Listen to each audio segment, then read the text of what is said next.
Hi, Dr. Lindsay Manuel here to talk to you about a well-known problem called cherry eye in dogs.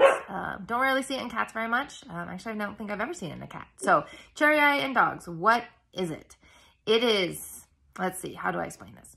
There is a third eyelid. So when you see your dog blink, it will come up across the eye from here to over here. We do not have one as humans, but dogs do. And there's a gland that sits in that eyelid. And when that gland gets inflamed, when it gets irritated, it can pop out. So we get a cherry eye. My dog Bucky, you may have seen him in some of my videos, he had a cherry eye. And it only popped out when he was like really excited, like playing craziness. It would pop out, but it would go back in. Sometimes not as lucky. I was very fortunate, didn't have to surgically correct it. But some dogs, we have to surgically correct it because it just doesn't go back in. Some dogs will leave it alone. They won't bother it. I wish I had a beautiful picture of it, but I don't.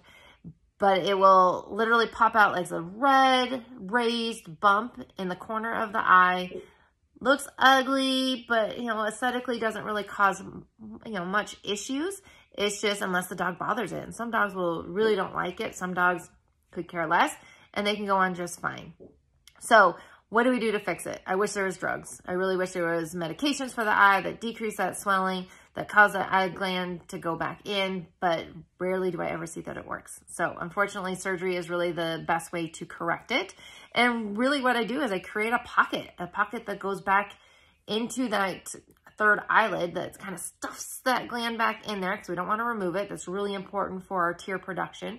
So I put it back in that pocket and then I close it up, and we get it to hopefully stay. It is a very tricky surgery in the fact that many times it will pop back out because that tissue is very friable, meaning it's very easily torn. And so if that dog gets excited, which is the reason it pops out, then it will tear right through those sutures. And I can't use big sutures because if I do that, then it will cause more damage to the eye. So we're kind of in this little tricky situation.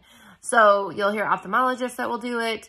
We do the surgery. We've had pretty good success rate, but sometimes it does fail. So there's always that talk, and we always discuss that, sometimes surgeries may not work the way we hoped it would, and we can't get it to pop back in. And then sometimes people just leave it. So that's kind of the thought process behind cherry eyes. I hope that helps. Let us know. Call the clinic at any time to ask any questions if you feel like your dog has some issues with the third eyelid, and we'll get it fixed for you.